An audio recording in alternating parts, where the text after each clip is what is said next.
ওসমান হাদির ভাষায় বলতে হয়, আল্লামা সাঈদী নিজামী মুজাহিদের বাংলাদেশকে কোন চাঁদাবাজ দখলদারির হাতে তুলে দিবে না। বিড়ালের মতো 500 বছর বেঁচে থাকতে চাই না, বিড়ালের মতো 8 ঘন্টা বেঁচে থাকতে চাই। একটা কথাই বলতে চাচ্ছি আমরা, শুধুমাত্র এই জনপদের, এই প্রেক্ষিত জনপদের মানুষের কথা বলতো একজন মানুষ, শহীদ শরীফ ওসমান হাদি। তার বিচার চাইতে গিয়ে আজকে আমাদের সহযোদ্ধারা এই যে রক্তের সাক্ষী নিয়ে আপনাদের কাছে এসেছি।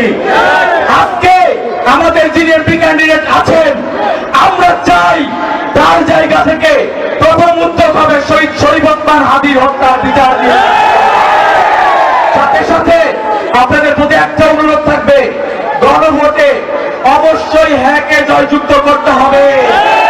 গণভোটে অবশ্যই হ্যাঁকে জয়যুক্ত